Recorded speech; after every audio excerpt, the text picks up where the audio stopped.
Okay, so the session starts. There is a Gabi document open in the other folder that is named other-unity-architecture. Actually, I don't think the Gabi session is going to contain much. So the team has prepared a presentation that is displayed on the second screen. I'm going also to make a PDF available for people following the session remotely. I'll paste the link in a second, while Neil and Ted are introducing the session. First slide's yours. First slide's yours. Okay. The first slide shows actually the whole software stack and how we see Unity in this ecosystem. So, well, of course, we're based on the Linux kernel. We're a Linux desktop shell. We're based on X11. X is the display system on top of which we're running. We're based on the GNOME platform, and we want to think as ourselves as being part of this GNOME project, but based on the technology of the GNOME platform. We've made through the Atala initiative a set of technologies that are also meant to be, and we hope they will be at some point accepted also in the GNOME platform. So for the moment, we're maintaining them as part of this Atala stack. And on top of that, we've built this alternative desktop shell that is called Unity, that was initially designed for running on netbooks, and that we're now proposing as an alternative desktop shell and to be installed by default on NATI. Of course, in this shell, you can run all of the free desktop compatible applications. So, of course, all of the GNOME applications. Mozilla, whatever, you name it. Yeah. Okay, I'm going to stand up so I can point to the screen. I'm sorry for the people online. But this is kind of just a screenshot of Unity, and we wanted to first introduce some terms because we use these terms because we're familiar with them, and when we use them, we don't want you to be confused. So this kind of just divides up the Unity, we've got the overlay, which is the places overlay. We've got the launcher on the left, which is for launching applications, and actually a few different things. We'll get to those a little bit later. And then we've got the panel at the top. So the first thing we want to do is go into the panel. Am I going to block the screen that way? Yep.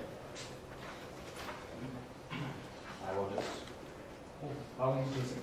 You can use it, Jason. That'll make a good desk. Yep. Awesome. It's up to you not to enter it anymore.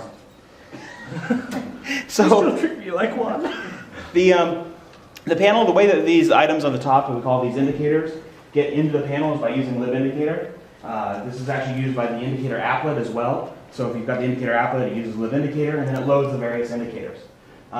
This is the application sound, messages, session. They all export an interface that's in libIndicator, and that's how the panel picks them up.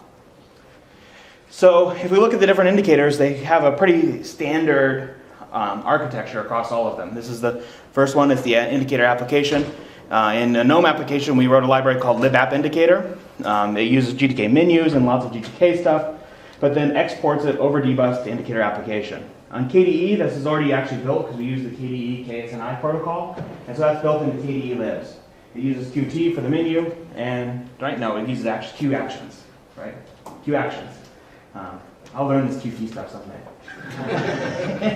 And it exports those using KDE libs up to indicator application, multiplexes them, and puts them on the panel. The next slide. Indicator messages works a little bit differently because it doesn't have a registration, and what happens is libIndicate effectively puts them on the bus, and those get picked up by the indicator messages. So in the evolution case, we wrote a plugin that's evolution indicator, uses libIndicate, and puts the various messages on dbus. Indicator messages knows those and displays those in the messaging menu. Quiver uses the Python indicate bindings, and Empathy uses libIndicate through a patch to use libIndicate. It's not a plugin, it's actually a patch to Empathy. But they're all using basically libIndicate. This is the Python bindings for libIndicate, I guess it comes from the square there. And that's how they share information into the messaging menu. Next slide. Indicator sound works roughly the same. It's kind of a common thing how these Basically all of the indicators are category indicators. They're about taking a bunch of information and pushing them into one menu and making sure that all the things are grouped together. So we've got VLC using MPRS, Impress, I believe is how it's pronounced. It's a free desktop protocol for multimedia player control. Multimedia player remote interface system. Okay. Yeah. Yeah. It's Impress. It does stuff. Yeah, it's a dbus interface that's standard, and it's about exporting controls of media players over dbus. And so indicator sound notices these guys on dbus, uses Impress to control them, and it can actually, and this isn't really common for most people, it can actually have multiple players at the same time. I'm not sure of the use case for that, but if you really wanted to, I guess, mix your music together, woohoo! It's there. The app menu is a little bit more complex because we're actually pulling the menus out of applications. And so those go actually directly into the app menu. The way they work in a GNOME application is we patch GTK to have a loadable module interface. It's the menu proxy interface. And then it loads app menu GTK. It could also load other modules for things like OS X or other platforms that wanted to use a menu on the panel. And then app menu GTK uses dbus menu and registers with the indicator app menu and exports the various menus out of the application into indicator app menu. KD is very similar. We patched Qt to use dbus menu Qt and export the same menus into app menu. So both of these guys are just basically turning the menus inside the application into dbus menu protocol and pushing it up into indicator app menu. So one of the problems we realized we had when we started doing the launcher was that we've got a desktop file, and that launches a program, and you get a system PID, which then actually registers some windows, and you get some X Windows IDs. And we've got all these Windows IDs, and we're like, oh, we want to go back to desktop files. And you can't. There's no real tie-in between all of these things. And so we had to invent a piece of technology to say, okay, we want to tie all these together and be able to use them as a cohesive set, so that we can actually express to users rich icons, rich information that is actually in the desktop files associated with their windows and the actual various processes in their system. And the BAMF application matching framework. It's a dbus service. It's available via libBAMF for anybody who wants to use it. It basically takes all of this information and presents it in a very, very simple way so that your launcher can say what applications are running. It doesn't have to say, oh, what are all the windows? What are all the desktop files? What are all no. What applications are running? You can ask BAMF an intelligent question and it gives you an intelligent answer. Next slide. So BAMF takes a lot of information in so that it can actually generate this answer. It's actually not all the information, but this is a good overview of what the information is. It takes the desktop files. The desktop files, when they're installed, are created in a small database. We use that database to be able to figure out what executables they are, and so then we can match the executable name to the desktop file. It takes in GIO launch notification, which is a small patch that we put in GIO so that every time it launches a desktop file, we get notified about this. This is used by BAMF and also Zeitgeist to be able to know which applications you're running. It uses, obviously, which windows are available in X. We can get that through Wink, and we use Wink to be able to calculate and figure out which all the windows are and who they're associated with, what PIDs they're associated with, and then we can start to figure out what executable they're associated with, which then we can find the desktop file. And we also use application indicators. Application indicators tell us that an application is running but not necessarily having windows. And so then we can also use that to be able to put things like the quick list into the launcher.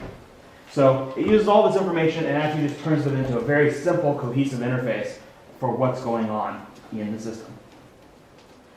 So BAMF takes all that data and it actually exports it, and it's used in various places currently, more as people dream up them.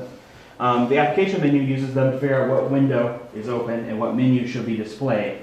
So there's different conditions that would, because we don't have an application menu, there's a lot of different things people have done with Windows. The best example is something like the GIMP, where the GIMP has a bunch of toolbars, it has documents. Which menus should you be showing for a particular window being focused? And so BAMF helps us calculate which window should be using which menus. And so things like preferences also get the appropriate menu from the actual application. So we use BAMF for that information. The Unity Launcher obviously uses it because it needs to know where to put the little icons, what to launch, when you do the spread, to know which windows are matched to a particular application.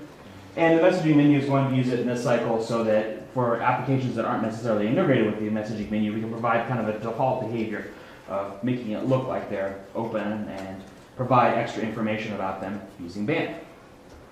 Yep. This is Neil. He's got the colorful slides. So can we maybe take advantage of this short break to see if there are questions already in the room or on RC? Thanks, Ted, for delivering all that content in less than 10 minutes. Yes. There'll be a quiz. Yeah. I think you're breaking the pressure. No questions? I have a quick question.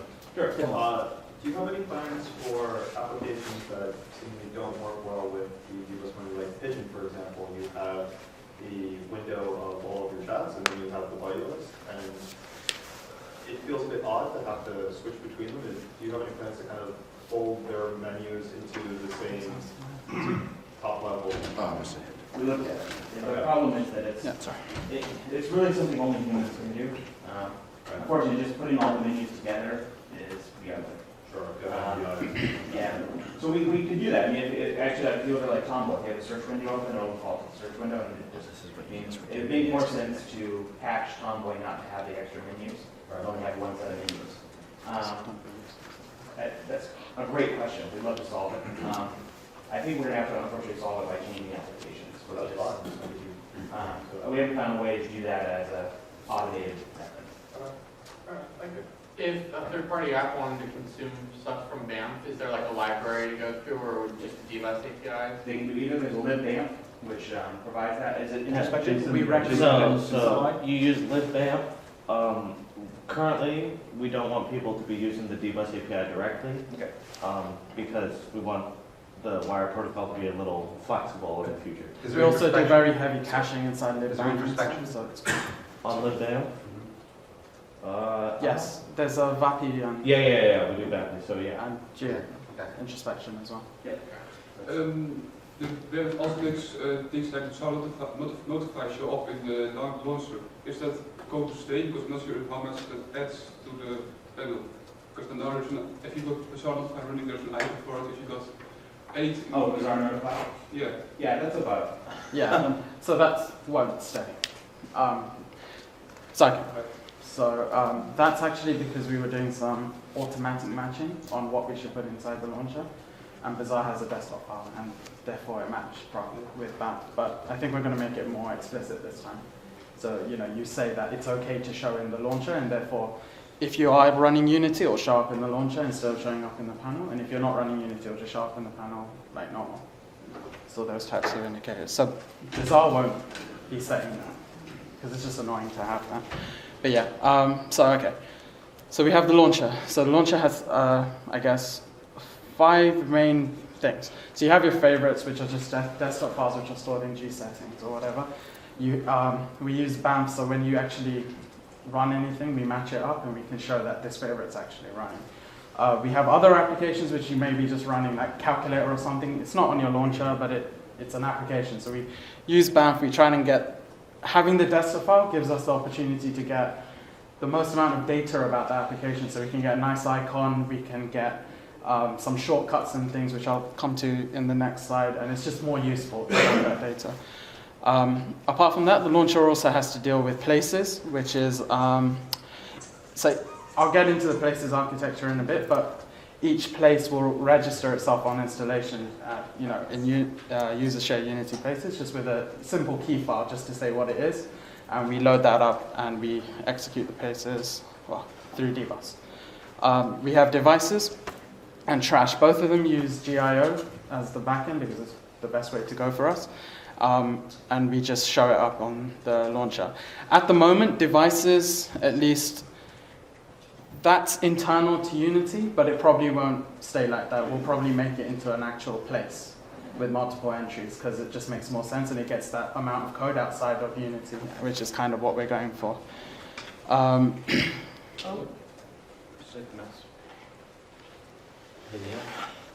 BAMF match browser tabs? Yes. So BAMF has a concept of views. It's the views. So a window is a view having an indicator, that's a view. So it just, what BAMF does is tells you if a desktop file is currently running. So an application is currently running. It doesn't matter it's up to you to decide what constitutes that. So basically you'll have the information that the windows are there. So like Rhythmbox may have a window. But if Rhythmbox also has an application indicator and you close the window, we'll still show it as running because we know it's got an indicator. Right. And tabs come into this that we can, so we're hoping to do this cycle, but obviously it depends on time, is if you have a Facebook launcher on your, Facebook shortcut on your launcher, and you have a Facebook tab open in Chromium or Firefox, we'll match that and show that it's active. If you click on it, we'll raise the window and switch to the tab. Very cool.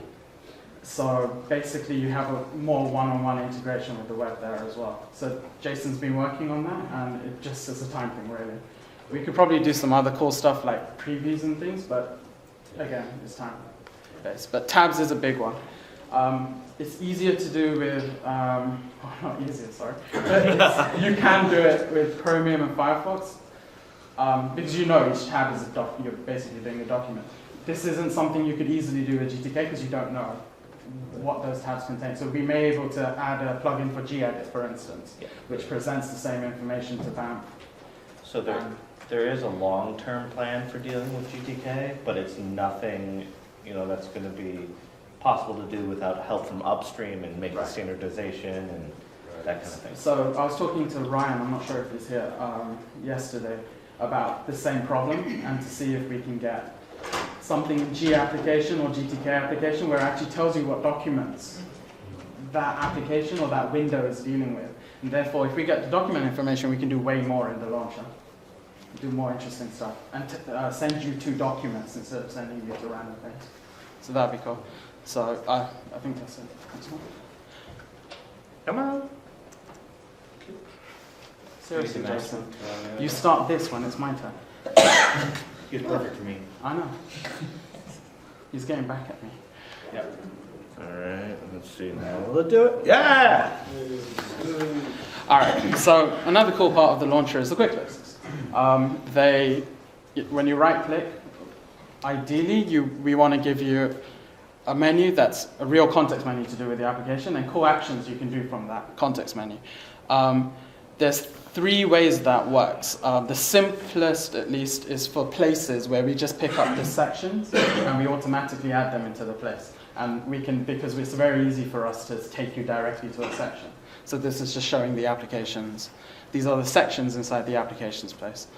If your application itself, we have 2 main ways of doing it.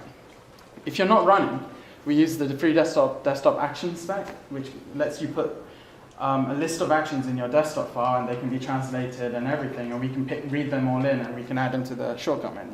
So like you can have evolution that's not running, but we can have right-click new message or compose email or something like that, and that will run evolution and take you to the right window, because each shortcut has a special exec line inside the desktop file.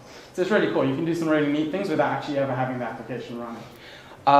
And I think that's a good way for people who want to contribute to a project and want to contribute to quick lists to be able to add those actions in desktop files. You don't have to be a programmer to add in the desktop file. And so it's a neat way to contribute to make your programs better in Unity without doing a lot of work. Yeah, and because it's free desktop, it really should be directly upstream. We don't want to, you don't want to patch stuff inside Ubuntu or anything like that. They should be able to accept it, maintain it. It's no big deal. But if the application itself does want to do something when it's online, because they may have interesting things. Like I know Ken was working on a Quiver thing, where the last 10 messages or something would show up in your quick list, so you can quickly go to them. What we do is you can use the app indicator framework, the same thing that lets you put the icon in the in the panel, and you can set your menu as normal. You just have a normal GTK base, but you just set a GTK menu, whatever, and we use debus menu behind the scenes to convert that into a quick list. We don't do sub-menus or anything like that because it gets way too complicated, but this is just a simple list of actions that you can do. When there's an offline menu, when there are offline menu items and online menu items, how are they integrated? So we replace them. So what happens is, when you come up with an online menu, at the moment we just replace the offline menus, and then when the application closes or something, we switch them back. The reason we is you try- want to have different text there. So let's say you have, open new message versus, compose new message. I can't think of a good example, but it may be a different action if the application is open or if they're starting up to do it. And so we want to be able to swap and that the application choose how those Right. go. Sounds sensible. Right? Sounds sensible. Yeah, we tried aggregating them, but it just got messy. Yeah. It didn't really work for everything. And one thing I didn't realize until yesterday is because its app indicator framework is the same as S and I. KDE stuff can do the same. KDE applications have the same compatibility, really. So it's kind of cool. All right. Okay, so we have places. This is so we have a places API session later on. I think tomorrow we'll have it. It's not the one for next. That was scheduled for today. But I'll go over the basic architecture. So for us, a place is basically you install a place, it installs a .place file in user share Unity places. And what that does, there's no actual visuals attached to that yet. It's just you're reserving a space on the launcher, basically. Each place then can have multiple place entries. And that's how you can have a device place which can have 5 devices, basically. Place entry is the interesting thing. That's the thing that basically lets you, gives you a view when somebody clicks on it, lets you do search, lets you do things like that. So what it allows is, for instance, a device entry, you could have your camera, you could have a USB stick, and the camera one, you could search the pictures inside the camera, and the device one, you could do something else when you search. You could just launch Nautilus or something like that. So place entries are the interesting thing. So the files place, yes, is actually the main thing there is the files place entry. And that's the kind of way to think about it. So right now we don't really abuse this in the sense we only have 1 entry per place, but the devices place will be the real test of this. And you can imagine other things which would be useful. So the whole idea about places is there's a lot of work to be done inside the place. Because you're searching, you can be talking to Zeitgeist, you can be talking to the web or whatever. We wanted it outside of Unity. So we stick dbus between us and what the service does. If you go to the next slide, please.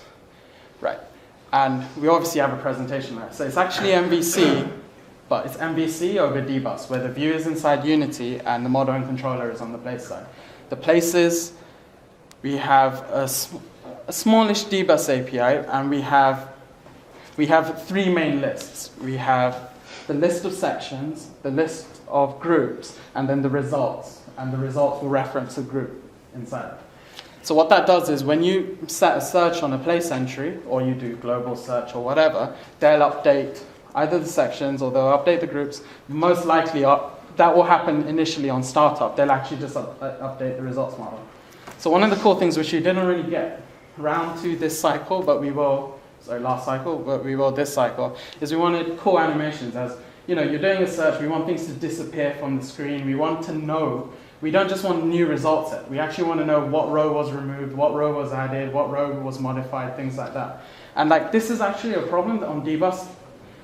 People do this on dbus all the time. It's just like a normal problem that you have a list and you really just want a table over dbus. So the way we solve that, if you go to the next slide, is we wrote libd. What libd does is it's basically a peer-to-peer dbus list model.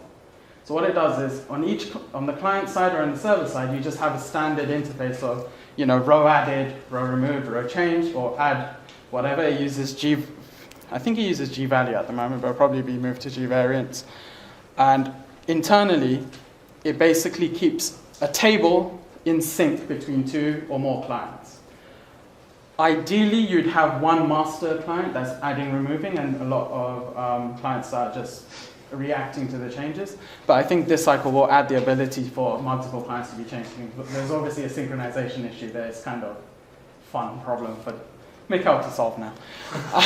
But this is actually quite close to the results model. This is what is, if you go onto dbus, you can grab all this information over dfeed, with dfeed, and you'll see this is what it's there.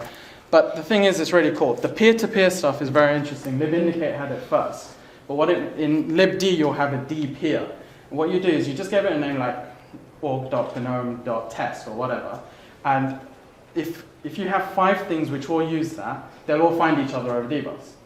And then they can just implement like interfaces or whatever, and you can get to them.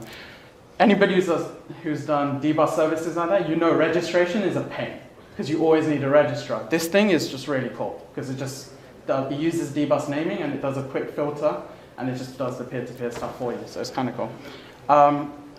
Great for sharing lists of information. It would be cool to see this more on the desktop and more in GNOME, because you have lots of interfaces that are just lists. And if something like this was used, then I think you'd have a nice API on the client side. So yeah, and you can grab it from LP:D. Yeah. Yeah. Does that cause any overhead? So no, because on both sides you're always going to have that list in memory anyway. So it doesn't cause overhead. We did a massive amount of performance testing on dbus, and we just could not make it slow enough to basically make places slow. Right now, if places is slow, it's completely due to the views. It's just graphics problems rather than anything else. Yeah. If you see the cute one, which is the 2D, it's fast. Yeah. The time to get into Unity is really, really quick. It's just in the current implementation, we had troubles with just rendering it on certain systems. That's why it's fast. Like on my system, it's very quick, but that will be solved for now. So it's your graphics driver that's slow to make the results? It's top to bottom. It's just wherever the graphics are. So some of the problems are in the GL. Some of the problems would be inside some of the libraries and things like that. Okay. There's problems. They'll be solved. Cool. Don't want to go into it too much. So yeah. So then So we tried to make it easy to create places, as easy as something like search could be. We have libunity, which is public library. We use Vala a lot for all the places so far are written in Vala. So for us, it's just the easiest way to do that, to solve that problem. So we have the file space and application space. Files is heavily using GIO and heavily using Zeitgeist. We use Zeitgeist because it's just excellent for what we need. What's the most used files, what are the recently added files and things like that, so it's pretty cool. And application space, we use Software Center because of the amount of information we can get from Software Center. It gives us the ability to do better searching instead of just using desktop files. And also lets us link into the Software Center. So you can search applications you haven't installed yet. And then click on them and just links you over to Software Center. And of course, it uses, I think this version will use Gmenu properly to get the desktop menus, and because it just does it the best way, it does all the free desktop stuff. So that's the places thing. What's the next one? And window management. So this slide is here to basically show we'll be working with all the other plugins inside Compass, because we're not going to sit there rewriting everything from scratch. So the whole idea of moving to Compass, apart from the performance reasons, is because we have Expo, we have Scale, we have the switcher, and we have all the window animations and things like that. So we'll be working with upstream where we can. We'll be just tweaking what we can, and otherwise we'll be adding options for ourselves to make things right. But it will be as much as possible pushing upstream into Compass and just basically using their awesome community as much as possible. So I think that's it. Is there any questions on this? The Unity side of this. Is Unity a plugin there, or is it? It looks. Sorry? Is it a plugin, Unity? Yes, Unity is a plugin for Compass. So is it going to be like one plugin, or going to split it up? There are some that we might have 2 or 3 plugins. It depends on what. We're not 100% sure yet. Right now, at least the panel, launcher, and faces will be one plugin, but we might split it up depending on how good or bad the performance is. We don't want to do too many plugins because we don't want the loading time at startup of having to go through 3 or 4 plugins and load them all in at once. But we do want to correctly section off I'm just thinking features. From an upstream point of view, it would be nice if you could sort of pick that you want the panel, but maybe you don't actually want the launcher. But we can discuss that in detail. You Because, can. yeah. But that's I think the general thought process. There's room for discussion, and I'm not going to be. Yeah, the thing is, the That's reason to absolutely keep them right. together is because of how integrated they are. Yeah, That's I the thing. absolutely see that. And that's why we would keep them in one plan, because they share a lot of state and data. And Yeah. you can do that over Comp Designer through plugins, but it wouldn't be as nice. There's some So I think long-term, it's something there's some we'll long-term things you can sort of think about. Right, yeah, right. You see, exactly. for the moment, the design is based on the presence of all of the elements, and they're meant to work consistently together with each Yeah, other. I mean, we don't want to break that up. Exactly, so because So the question want is to if- avoid having bugs because people I mean, so the question becomes if we can have both, have the cake and eat it too, essentially. Yeah, so we'd like to make your cake, and at a later date, if we can let you eat it too. Yeah. But for now, you know, the integration is easiest. Yes, So absolutely. all these decisions are just going to be driven by what's best for getting there. Yeah. And These are reasonable, in reasonable time. absolutely. Anything else about places or whatever? They're pretty independent of Unity. You can just install them as their own. Places API file. Yeah, Yeah. so, well, I can imagine you maybe you wouldn't want to have 10 places in Unity. Is there, I mean, how encouraged is it to write your own place or just use the existing ones to extend them? Sorry, you said. Well, I would imagine you don't want to have people writing 10 extra places to deploy the sidebars, but how must we encourage people to write their own place if they want to get something added? Or is it just... So I don't think it's a problem if we have, like, if so we're not going to ship with 10 places, right? No. But the thing is the launcher is made to handle being able to overflow in a nice way, with the folding and things like that. Encouraging, I do want to encourage people to write places. I want to see the cool things. For instance, the contact stuff. 4 or 5 people have come to me saying we need a people's place. A people's place, yes. I think if there's a place that is applicable, I wouldn't write a desktop folder place if there's already a files folder place. Right. I mean, I think that consolidation is good. I want to say, write a billion places, but I think we want to see a lot of places. I want to see what people come up with, especially if you're going to connect to web services or anything like that. That would be really interesting. And it can be done because you're in your own process. You can block wherever you want to do whatever you want. Just let Unity know that you want to show something. So it's pretty cool. And the problem in some sense is the same as the thing that Adam user solves. We don't want a little icon per se. So trying to automate an existing place, is that possible through the API? So you want to add to an existing place? No, that's actually right now that's not possible. It's only because there's no like 1 or 2 functions for it, which is API for it. It's actually completely possible in the infrastructure. It's just we haven't exposed that yet. So it's actually interesting because we're going to have to expose that to something else, so we'll probably have to add that in this cycle. So yeah, if you want to supplement the files place with Ubuntu 1 results, yes, you can do that. But that's what DPeer solves, right? DPeer would be the infrastructure for that, yeah. But there's some other bits and pieces. So Safe is making a comment on RC, so he started working on the people's place. Yeah, I think there are many people interested in developing it. So be sure to attend the Places API session, so which is being rescheduled tomorrow morning. Yeah. The exact time I'll tell you in a minute. So yeah, so it's tomorrow, so come down. Yeah. Whatever. Any questions about the launcher or anything? Or indicators?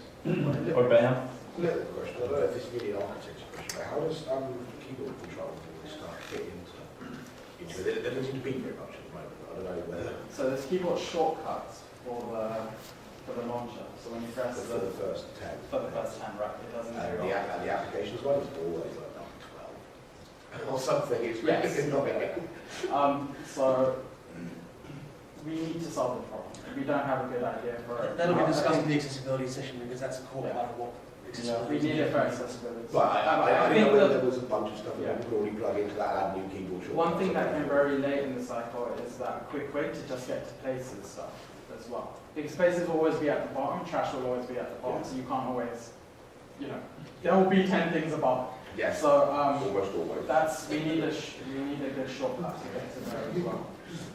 Yeah, okay. Cool. But I think you'll start.